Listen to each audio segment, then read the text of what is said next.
Bismillahirrahmanirrahim. Assalamualaikum warahmatullahi wabarakatuh.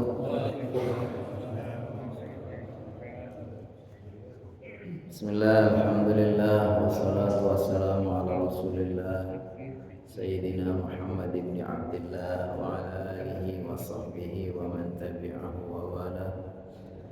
Yaqulu Allah Ta'ala fi kitabihil karim, subhanaka la ilma lana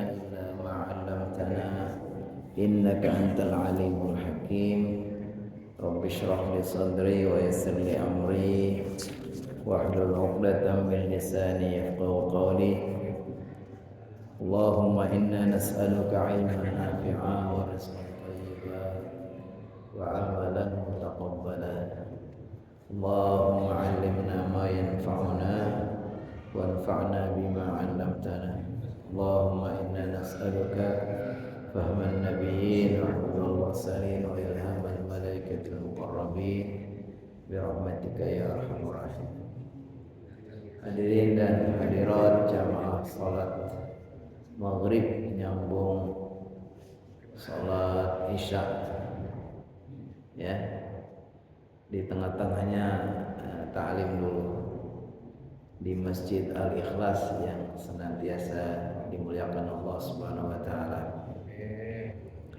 Alhamdulillah, pada malam hari ini sudah kesekian kalinya Allah Subhanahu wa taala berikan kita kemuliaan yang luar biasa. Allah mudahkan menjaga amal-amal soleh kita. Allah mudahkan hadir dalam majelis ta'lim ini. Allah mudahkan untuk belajar. Mudah-mudahan ini bagian dari rahmat Allah, karunia Allah yang akan Allah berikan atau yang Allah hanya berikan kepada hamba-hambanya yang Allah cintai, Allah sayangi. Jadi insya Allah ini kita semua dicintai dan disayang Allah SWT. Ini berjauhan bukan marah-marahan ya. Ini kayak pada berjauhan semua itu ya, bukan sedang marahan ya. Tapi Alexander semua, Alexander. Ya gak apa. Saya ada Alexander tapi gak saya pakai nih, susah. Ya gak apa-apa lah. Insya Allah hadirnya ke masjid aja udah Allah catat nih langkah-langkahnya ini.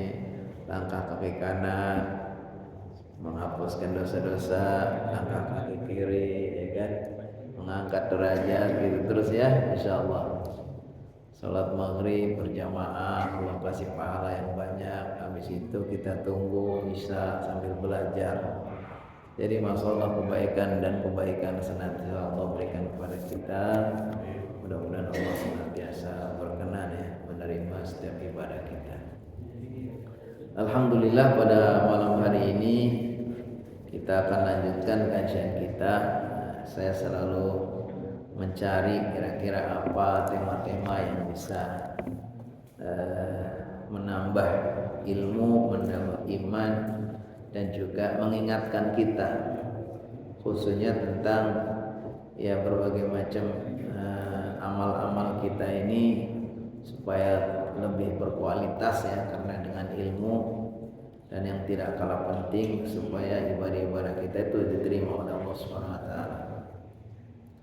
Disebutkan oleh banyak ulama ya, berdasarkan kesimpulan dari kalimat tauhid yang kita ikrarkan, asyhadu an la ilaha illallah wa asyhadu anna muhammadar rasulullah. Maka setiap amal-amal kita ini berdasarkan ikrar kita ini memang harus mensyaratkan dua hal.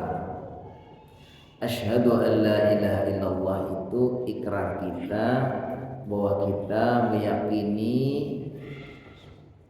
sesungguh-sungguhnya tidak ada keraguan ya, dengan betul-betul tulus ya, tiada Tuhan selain Allah. Sehingga mensyaratkan setiap amal itu harus betul-betul ikhlas. Ikhlas itu artinya memurnikan niat, maksud semua ibadah kita, ibadah lisan, ibadah badan, ibadah hati itu betul-betul hanya karena Allah, untuk mencari ridha Allah. Itu disebut dengan ikhlas. Itu adalah implementasi dari ikrar kita. Asyhadu an la ilaha illallah. Disebut dengan syahadat tauhid. Makanya kalau kita membaca surat Al-Ikhlas, itu kan qul huwallahu ahad, Allahus samad, lam yalid wa lam yulad wa lam yakul lahu kufuwan. Ini betul-betul kita mentauhidkan hanya Allah satu-satunya Tuhan kita yang kita yakini harus kita sembah. Nah, satu-satunya yakini yang menghidupkan, yang mematikan dan seterusnya. Terus wa asyhadu anna Muhammadar Rasulullah, pengakuan kita bahwa Nabi Muhammad adalah utusan Allah. Ini wujud implementasinya adalah bahwa kalau kita beribadah itu harus pakai ilmu. Karena yang mengajarkan bagaimana cara ibadah itu adalah Rasulullah. Jadi Allah itu mengutus Nabi Muhammad supaya mengajarkan kepada kita bagaimana sih kita beribadah. Makanya kesimpulannya para ulama, kalau kita ibadahnya kepengen diterima, itu mensyaratkan dua hal. Pertama, harus betul-betul memurnikan niatnya semata-mata karena Allah, atau disebut dengan ikhlas. Kemudian syarat yang kedua, kalau kita kepengen ibadahnya diterima oleh Allah, itu mensyaratkan kita harus berilmu bagaimana sih ibadah yang diajarkan, yang dicontohkan oleh Rasulullah SAW, atau yang sesuai dengan konsep ilmu yang diajarkan oleh baginda. Kalau bahasa yang sering kita dengar ittiba itu maksudnya ada dalilnya. Kalau kita bicara dalil berarti bisa Al-Quran, bisa hadis, bisa ijma, bisa qiyas. Jadi tidak hanya hadis saja. Kalau hadis saja, karena Nabi nggak pernah mencontohkan, Nabi nggak pernah berkata, tidak pernah, ini berarti nggak sesuai dengan sunnah, enggak. Karena itulah kelebihan bahwa agama ini Allah jadikan ini akan berlanjut, berlaku, cocok, sesuai, menjadi solusi oleh setiap zaman, oleh setiap waktu sampai kiamat. Sehingga memang dalil-dalil itu masih berupa global, ayat global, hadis global. Itu perlu dirinci, ditaksis namanya, dikhususkan. Nah, makanya kalau kita hanya umpamanya dengar beberapa hadis dari guru kita dan seterusnya, kita itu belum punya kapasitas untuk menyimpulkan berarti ini enggak sesuai dengan sunnah, berarti ini enggak sesuai dengan dalil, enggak kayak gitu, karena dalil itu banyak. Nah, kita akan mengkaji pada kesempatan ini tentang majelis tentang ikhlas dan menghadirkan niat dalam seluruh amal-amal dan seluruh perbuatan ibadah, baik perbuatan ibadah-ibadah yang lahiriah maupun batiniyah. Babun fi ikhdarin niyah fi jamil a'mal wal aqwal wal ahwal al barizah wal khafiyah. Ini kita pilih tema ini supaya mengingatkan kita akan pentingnya kita selalu memperbarui niat kita, mengoreksi niat kita, meluruskan niat kita ini, karena sepanjang hidup kita itu banyak cobaan-cobaan, ya kan? Ada nafsu yang ingin itu dan sebagainya, ada setan, ada berbagai macam di hadapan kita itu. Kita menghadapi banyak ujian-ujian, tapi ternyata hakikatnya justru yang mendatangkan pahala prestasi itu karena kita diuji gitu. Kalau dijadikan kayak malaikat, ya memang malaikat nggak punya nafsu. La ya'sunallaha ma amarahum wa yaf'aluna ma yu'marun. Malaikat itu ya tidak pernah maksiat kepada Allah. Semua selalu apa yang Allah perintahkan, sudah ada tugas masing-masing. Ada malaikat yang ditugaskan untuk sujud, ya sujud terus. Ada yang ruku, ada yang semua yang ibadah, ada yang semua masing-masing. Mereka nggak ada yang nolak, nggak ada lelah, nggak ada, ya mereka tidak bermaksiat. Beda dengan kita. Nah, makanya kita ini ketika kita bisa menghadapi ujian-ujian tarikan hawa nafsu, tarikan godaan setan dan berbagai macam tantangan hidup ini, maka itulah kita akan mendapatkan pahala. Pahala karena kita bisa mengalahkan niat-niat buruk kita menjadi niat yang baik, ikhlas karena Allah Subhanahu wa taala. Allah Subhanahu wa taala berfirman, "Wa ma umiru illa liya'budullaha mukhlishina lahuddin." Tidaklah mereka, maksudnya kita semua jin dan manusia, diperintahkan melainkan supaya mereka beribadah kepada Allah mukhlishina, dengan betul-betul mengikhlaskan lahu kepada Allah ad-dina, agama ini. Jadi semua ibadah kita diperintahkan supaya kita betul-betul mengikhlaskan niatnya. Ya tentu saja karena ada perintah ini tentu saja kalau nggak ada tantangan, ya kayak malaikat jadi nanti. Semua yang Allah perintahkan sudah semua pasti laksanakan. Tapi karena manusia itu dikasih nafsu, dikasih setan, ada musuh-musuhnya itu, maka perintah ini yang harus kita jadikan apa? Tantangan bagi kita, bagaimana supaya kita bisa tetap ikhlas walaupun ada godaan-godaan. Kata Allah Subhanahu wa taala dalam ayat lain, lan yanalallahu luhumuha wala dima'uha walakin yanaluhu taqwa minkum. Hakikatnya disampaikan dalam ayat ini, tidak sampai kepada Allah daging-daging kurban itu, dan juga bukan darah-darah dari kurban itu, tetapi yang sampai kepada Allah ketakwaannya, keikhlasannya. Jadi setiap bakti kita kepada Allah itu, kita infak, kita sedekah, kita korbankan masa, sebetulnya Allah nggak butuh dan nggak akan sampai kepada Allah dari sisi fisiknya, tapi yang sampai kepada kita, yang kepada Allah dari kita apa? Niat ibadah kita, keikhlasan kita. Kata Allah Subhanahu wa taala, in tukhfu ma fi sudurikum aw tubduhu ya'lamuhu.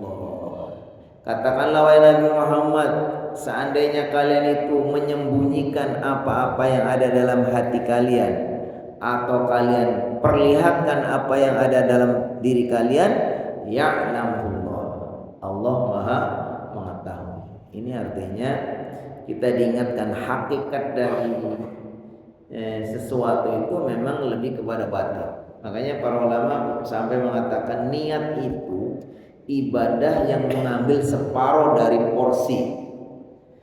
Kenapa? Karena para ulama melihat ibadah itu secara global bisa dibagi dua. Ada ibadah-ibadah lahiriah.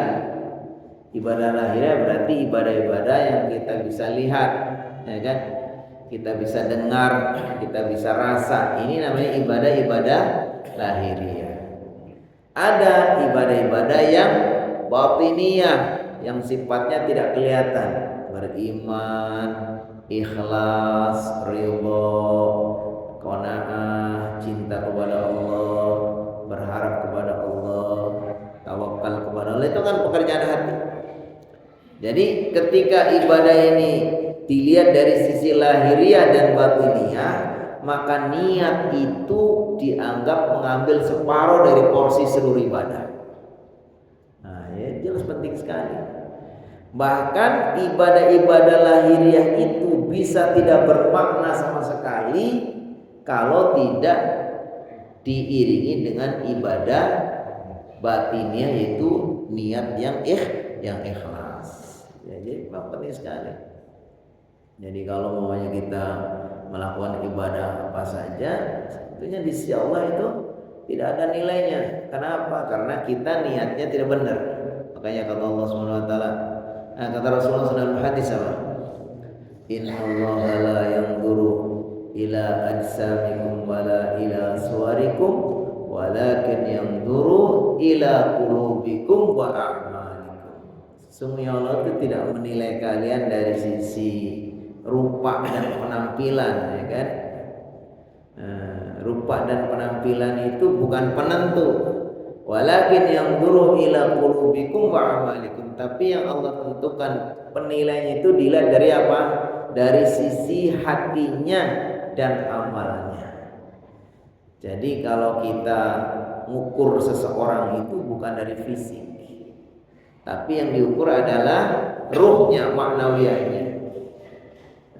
Jadi ya kalau ukuran fisik ya kita kalah dong sama hewan-hewan yang gede-gede gitu, kerbau, sapi itu kalau dipotong sembelih dagingnya banyak, ya kan? Tapi bukan itu. Dikatakan aqbil ala nafsi wa qmil fadailaha fa anta bin nafsi la bil jismi insan. Kata orang pembantu, ayo terus berusahakan memperbaiki batin, rohaninya, spiritualnya dan rohaninya yang kita terus perbaiki. Karena engkau itu disebut orang itu bukan karena fisiknya, tapi karena ruhnya. Fa anta bin nafsi la bil jismi insan. Jadi nilai orang itu bukan dilihat dari fisik. Sekaligus ketika orang itu sudah memperbaiki batinnya, niatnya yang ikhlas, hatinya bersih dari berbagai macam penyakit hati, otomatis. Makanya kata Rasulullah SAW dalam hadis, ala inna fil jasadi mudghatan idza saluhat saluhal jasadu kulluh wa idza fasadat fasadal jasadu kulluh ala wahyal qalbu. Kata Rasulullah SAW, ingatlah sesungguhnya di dalam tubuh manusia itu ada segumpal darah, yang bila segumpal darah itu baik maka baiklah seluruh tubuh, dan apabila segumpal darah itu buruk maka buruklah setiap atau seluruh tubuh. Apa segumpal darah itu? Al-qalbu, yaitu hati. Maksudnya di sini hati rohani.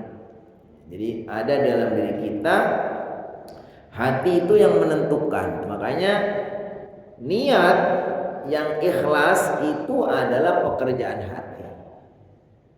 Ya, tentu saja karena ini sesuatu yang sangat mulia, yang sangat penting, ya tidak mudah. Godaannya banyak orang untuk ikhlas. Di antaranya godaan-godaan orang untuk apa? Ya ada ria. Ria itu pamer, ya kan? Ada ujub ini pengen merasa bahwa ini yang paling hebat dirinya. Ada sum'ah, kepengen semua yang dia lakukan amal-amal saleh itu didengar sama orang, ya kan? Nah, makanya ketika kita dalam hatinya itu ada ria, ada pamer, itu disebut dengan apa? Kita sudah terjerumus kepada syirik kecil. Jadi ada syirik itu, kemusyrikan itu ada dua macam. Ada syirik besar, musyrik besar itu semua bentuk ibadah atau kita melakukan bentuk ibadah apapun yang diberikan kepada selain Allah itu disebut syirik besar. Jadi sarfu syai'in min anwa'il ibadah li ghairillah, memberikan jenis ibadah apapun kepada selain Allah, itu disebut dengan syirik besar. Atau ada pengertian lain, taswiyatu ghairillah billah fima huwa min khasaisillah, menyamakan yang lain dengan Allah pada hal-hal yang menjadi kekhususan Allah. Contoh apa? Memberi rezeki. Memberi rezeki itu ya memang hanya Allah yang bisa memberi rezeki. Kalau kita meyakini ada selain Allah bisa memberi rezeki, itu kita sudah terjerumus kepada syirik besar. Mengkhususkan Harusnya apa? Menyamakan selain Allah dengan Allah dalam hal-hal yang menjadi kekhususan Allah. Contoh apa? Mengetahui yang gaib. La ya'lamul ghaiba illallah. Tidak ada yang tahu perkara yang gaib kecuali Allah. Lalu ada orang merasa atau meyakini bahwa si fulan atau dia sendiri mengaku saya tahu yang gaib. Apa yang akan terjadi besok ini gitu. Nah, kalau kita mengakui seperti itu berarti kita sudah terjerumus kepada kesyirikan. Karena ini kita menyamakan selain Allah dengan Allah dalam hal-hal yang menjadi kekhususan Allah. Nah, itu disebut dengan syirik besar. Kalau sudah sampai syirik besar itu masya Allah bahaya sekali. Kalau para ulama menyebutkan bahaya 3. Pertama, kita akan keluar dari agama Allah, dari agama Islam. Al-khuruj minal millah, keluar dari agama Islam ya. Artinya kita bisa murtad, keluar dari Islam. Alhamdulillah. Yang kedua, seluruh amal-amal kita itu akan ikut hapus, hanyut, luntur, hilang dengan perbuatan syirik besar itu. Yang ketiga, kalau kita sampai akhir hayat tidak bertobat, apa? Kita akan kekal di neraka. Ini penjelasan para ulama. Seperti itu, berdasarkan ayat-ayat hadis-hadis itu. Kalau kita terjerumus kepada syirik besar. Nah, terkait dengan niat itu kebanyakan orang terjerumus kepada syirik kecil. Makanya kata Rasulullah SAW, Inna akhwafa ma akhafu alaikum asyirkul asghar. Sesungguhnya wahai para sahabatku, wahai umatku, yang saya khawatirkan, yang paling saya khawatirkan menimpa kalian itu adalah syirik kecil. Inna akhwafa ma akhafu alaikum asyirkul asghar. Yang saya khawatirkan atas kalian apa? Kalian terjerumus kepada syirik kecil. Qalu wa ma ya Rasulullah. Lalu sahabat bertanya, apa itu yang dimaksud syirik kecil wahai baginda? Apa kata beliau? Ar-riya. Itu pamer, riya itu syirik kecil. Nanti katakan yuqalu yaumil qiyamah.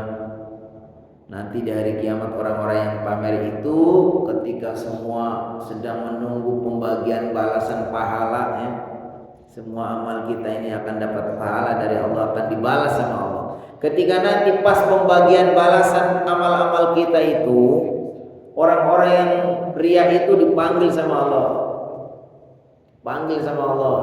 Ya, atau wahai orang-orang yang dulunya pamer, idhabu illa alladzina kuntum tura'un.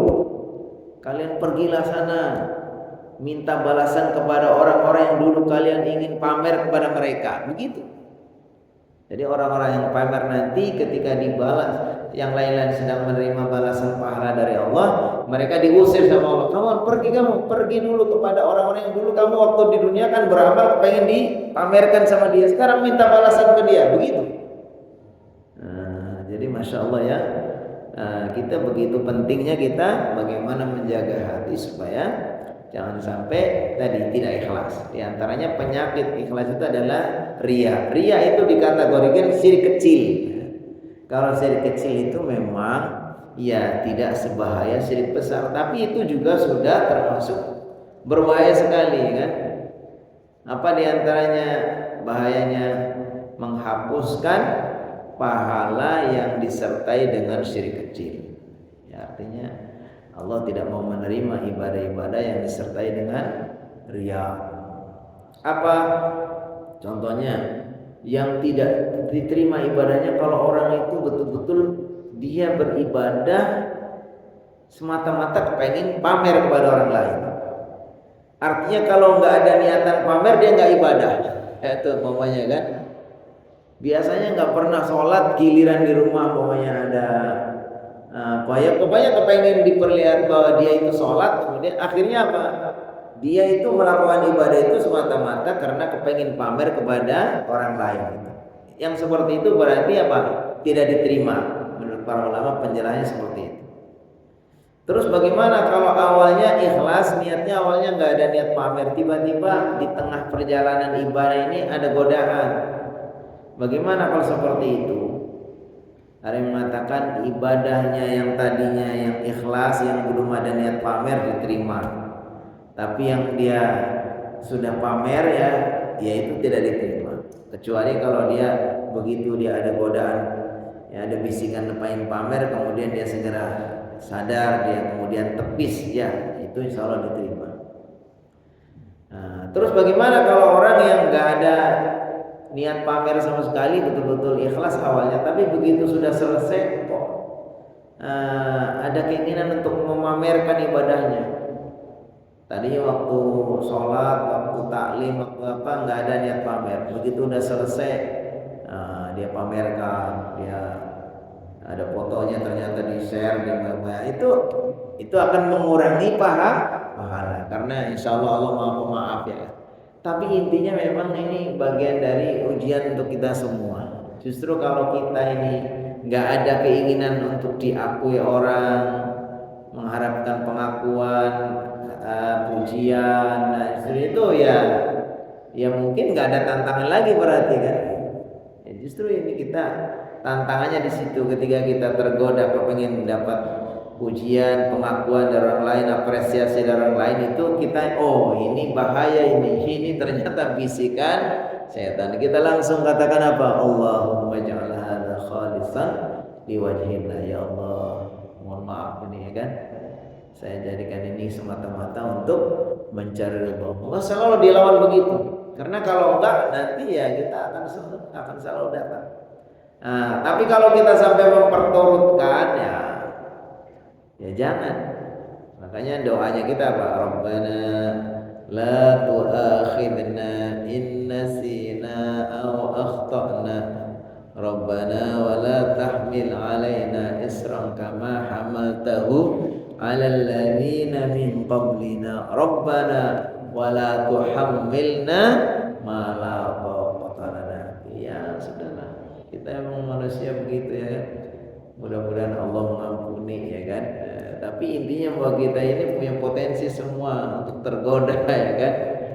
Bisikan setan, bisikan hawa nafsu ya kan. Kita selalu dihadapkan oleh ujian-ujian. Makanya ketika kita diuji sama Allah Subhanahu wa taala, ya segeralah kita sadar ya kan. Salah satunya apa? Allah kasih syariat ini supaya sering-sering kita itu kembali kepada Allah. Kita lagi sibuk, asik dengan berbagai macam nih, tiba-tiba kita dipanggil untuk sholat menghadap Allah, ya kan? Nah, nanti sibuk lagi, ada datang waktu sholat berikutnya, terusnya kan? Terus diperintahkan kita untuk banyak ingat Allah, banyak berzikir ya.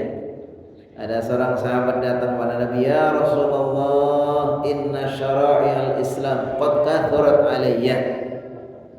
Nah, ya Rasulullah, saya merasa ini tugas-tugas saya, beban saya untuk melakukan berbagai macam kegiatan ini merasa berat.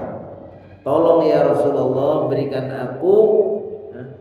berikan aku nasihat yang kita cukuplah saya bisa untuk jadikan pegangan ya. Kata beliau, katakan la yazalu lisanuka rabban min dzikrillah. Hendaknya kamu lisannya itu selalu dibasahi dengan berzikir kepada Allah. Ini salah satu cara juga supaya kita tidak gampang itu tergoda ya, bisikan-bisikan setan, bisikan nafsu, berbagai macam ujian dalam hidup ini, supaya kita kembali kepada Allah, kita banyak berzikir. Makanya dalam hadis lain ada penjelasannya, ma'amila ibnu adam amalan anjalahu min adzabillah min dzikrillah. Tidaklah anak cucu Adam itu melakukan satu amalan yang lebih memberikan jaminan selamat dari azab Allah melebihi berzikir kepada Allah. Jadi zikir itu dianggap amalan yang lebih menjamin orang itu selamat dari azab Allah. Kenapa? Karena godaan itu setiap saat ini ya akan datang. Kalau dia itu segera berzikir, ingat kepada Allah, insya Allah ya kan. Mau pamer, ya Allah saya ini nanti sia-sia, mau begini, mau begitu. Jadi ini pentingnya kita selalu mengoreksi, meluruskan dan membenarkan niat kita. Wa ma'nal ikhlas at-taswiyatu mimma siwa rabbi jalla jalaluh. wa syuhlul qalbi bihi. Arti dari ikhlas ialah membersihkan hati dari apa-apa selain Allah dan betul-betul hanya menyibukkan hati, hanya difokuskan kepada Allah. Ini artinya. Kalau secara bahasa kan khalasa akhlas wa yukhlisu artinya memurnikan, membersihkan, mensucikan. Maksudnya hati kita dibersihkan dari berbagai unsur-unsur yang selain Allah. Makanya kalau orang pamer itu dianggap syirik, kenapa? Syirik kecil. Karena orang pamer itu dia menyelipkan niat yang harusnya untuk Allah Subhanahu wa taala, ternyata ada niat yang sebagian kepengen dapat pengakuan dari orang lain, dapat pujian, dapat apresiasi dan seterusnya. Akhirnya itu disebut dengan syirik, yaitu syirik kecil karena dia menyertakan niat selain Allah di dalam ibadahnya. Yang seharusnya murni hanya semata-mata karena Allah, tapi dia menyelipkan niat yang lain. Wa ammal ahaditsu fakathiratun nadhkuru minha isnai asyara haditsan. Masyaallah. Di sini disebutkan adapun hadis tentang himbauan, anjuran, panduan untuk kita ikhlas itu sangat banyak. Di sini disebutkan hanya beberapa, yaitu sejumlah 12 hadis. Nah, ini kan 12 hadis itu baru sebagian. Hadis itu banyak.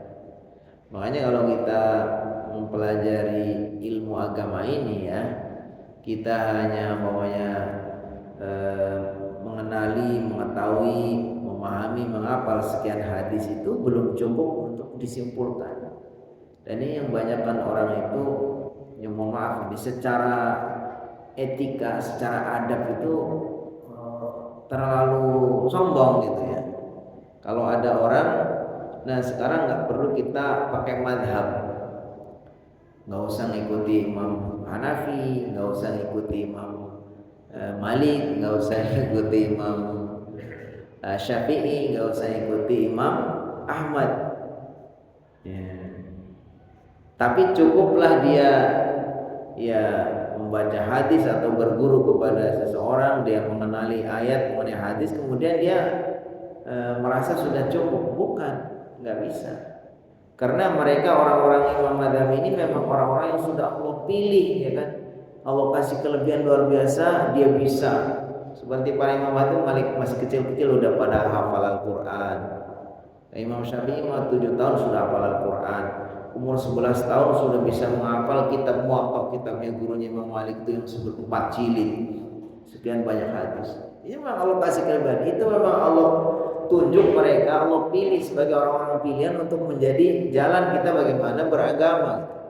Sehingga kalau maunya sekarang ada orang merasa bahwa cukup dengan membaca ayat, membaca hadis, berguru dengan guru-guru tertentu, dia tidak mau bermadhab, itu berbahaya.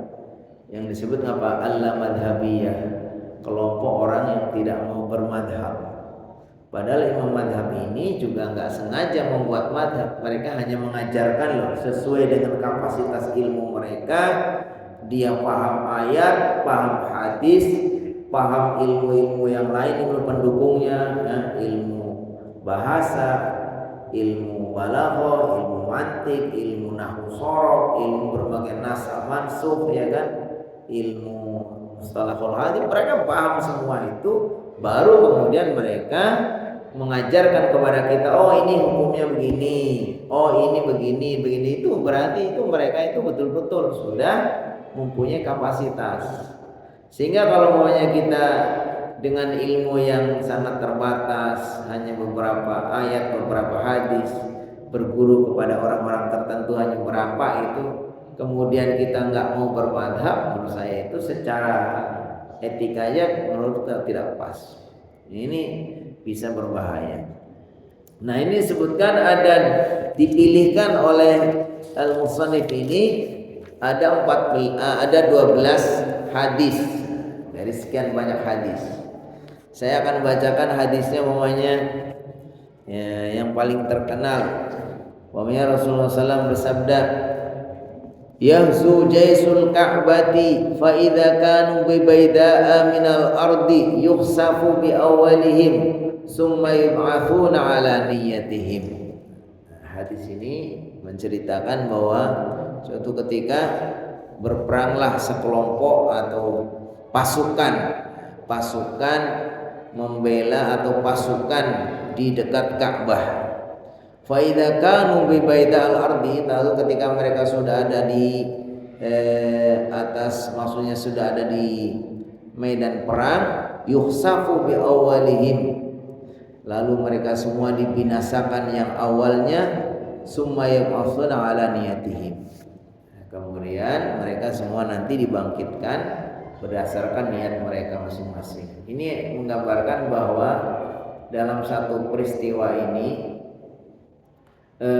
ada sekelompok orang yang sedang berjihad gitu kan, tapi di situ juga campur dengan orang-orang lain. Ada yang di pasar, ada yang sedang bekerja. Tiba-tiba dari semua itu maunya disapu bersih, nah bencana atau apa itu.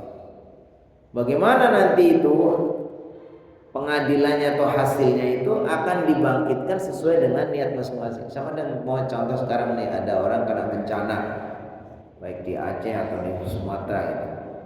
Mereka itu kan ada orang-orang yang memang sedang ibadah, orang soleh, orang mukmin, orang sedang melakukan kebaikan, tapi ada juga yang sedang melakukan kejahatan. Semua dua-dua mereka itu, yang baik, yang buruk, semua yang jahat, semua itu kan semua mati atau semua adalah menjadi korban bencana. Bagaimana pengadilan Allah itu nanti semuanya dibangkitkan berdasarkan kepada niatnya masing-masing. Jadi Allah itu Maha tahu mana yang dia itu saat itu sedang beribadah, sedang melakukan ketaatan sebagai seorang muslim, mana yang tadinya sedang bermaksiat dan seterusnya. Jadi seperti itu. Kenapa? Karena memang hakikat dari semua amal itu tadi dinilai dari sisi batinnya. Sampai sama-sama sedang ada di tempat medan yang sama, tapi nanti punya nasib yang beda-beda. Kenapa? Karena orang per orang itu punya niat yang berbeda, ya kan? Jadi sama-sama menjadi korban, tapi nanti di akhirat atau setelah dibangkitkan di hari kiamat itu masing-masing punya status yang beda-beda. Orang-orang soleh yang bertakwa, yang beriman, ini akan dia dibangkitkan sebagai orang yang beriman, orang soleh, orang bertakwa. Tapi orang-orang kafir, orang jahat, dia akan dibangkitkan sebagai orang kafir, orang yang jahat. Wa huwa dalun ala anna kulli ahadin yukhfadu ala qadri niyatihi wal khasafu bis salih wa nahwi laisa hizyan lahu. Disebutkan ini menunjukkan, hadis ini bisa kita ambil pelajaran bahwa setiap orang itu akan dinilai sesuai dengan niatnya. Sedangkan semuanya disapu bersih, baik orang soleh maupun orang yang toleh, orang yang tidak soleh, itu semua itu bukan ukuran. Jadi orang kalau umpamanya sama-sama korban, umpamanya sama-sama orang korban bencana atau umpamanya dapat serangan dari mana, kemudian sama-sama mati, tapi sebetulnya Allah itu akan menilai nanti berdasarkan bukan lahiriahnya tapi batinnya. Dia orang muslim, dia orang sedang beramal soleh, apalagi dia dalam sedang beribadah, itu akan beda lagi nanti dengan orang-orang lain, apalagi orang non-muslim, apalagi orang yang sedang maksiat, itu akan dibedakan. Hadis berikutnya saya akan bacakan. Inna bil madinati la rijalan masirtum masiran wala qata'tum badiyan illa kanu ma'akum habasahumul marad. Dalam hadis lain habasahumul udhr. Jadi Rasulullah SAW dalam perjalanan perang berjihad bersama para sahabat, ya, sedang dalam perjalanan berjihad ini beliau bersabda, sesungguhnya di Madinah itu di mana mereka tinggal, tapi sedang ditinggalkan untuk pergi ke jihad. Jadi mereka tinggalnya di Madinah. Kata Rasulullah SAW, sesungguhnya di kota Madinah ini ada beberapa orang yang kalau kalian itu melewati satu jalan, mereka itu bersama kalian.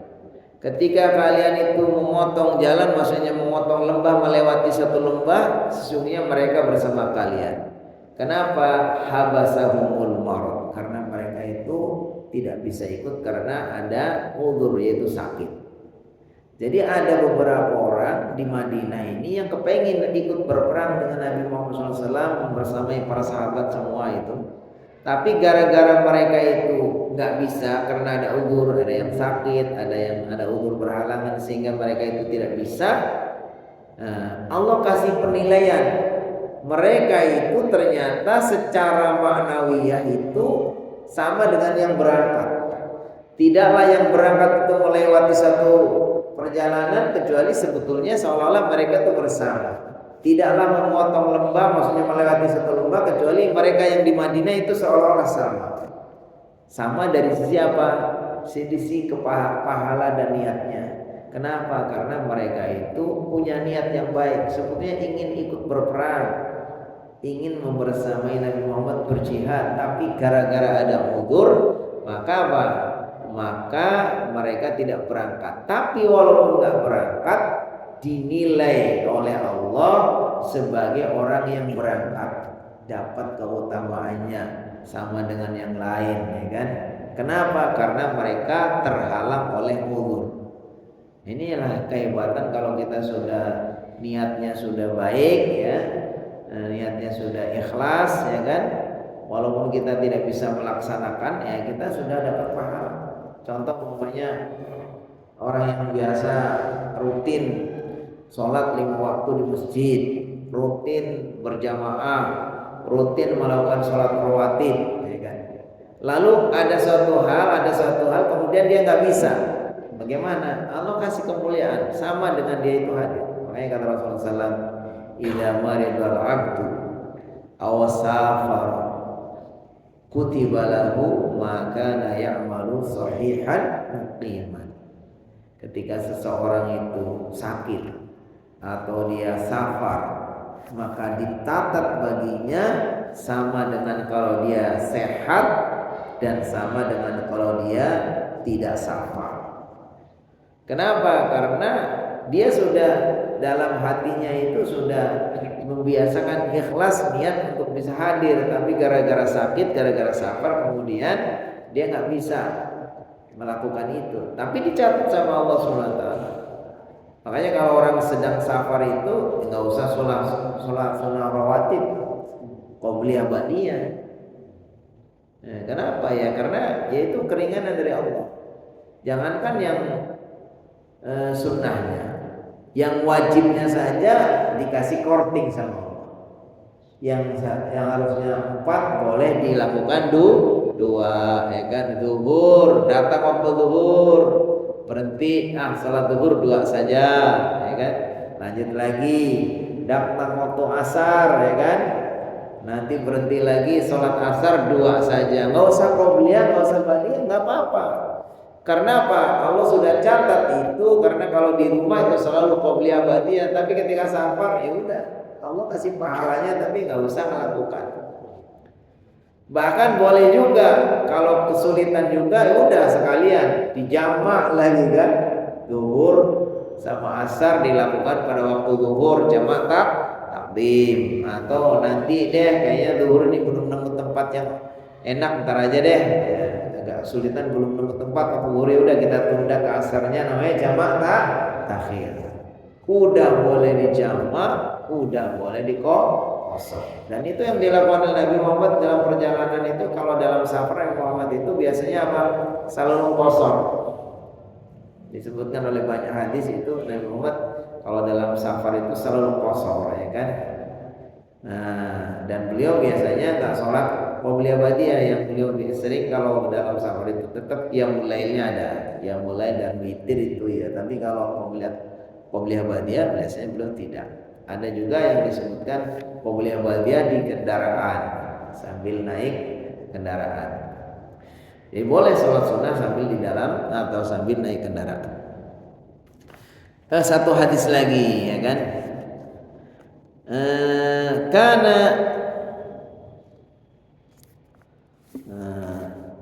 Karena an Abi Ishaq Sa'ad bin Abi Waqqas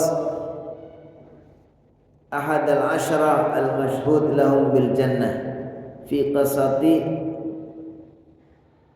maradihi marfu'an innaka lan tunfiqa nafaqatan tabdi bi wajhi Allah illa ujirta bi hatta ma taj'alu fi fami imra'atika.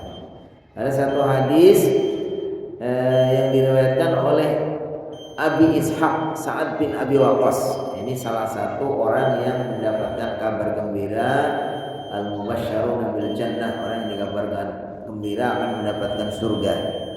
Jadi oleh Nabi Muhammad dikabari dia akan menjadi ahli surga.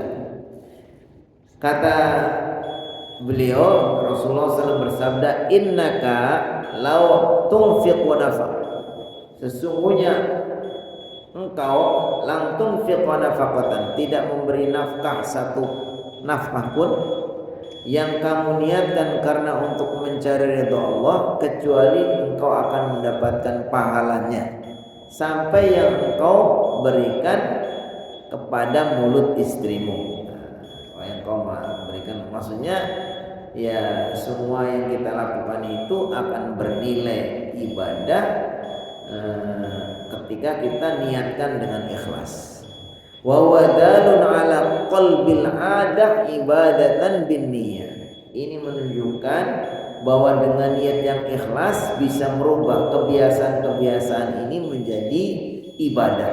Maksudnya perkara-perkara yang mubah, perkara-perkara yang baik itu kalau diniatkan itu menjadi ibadah.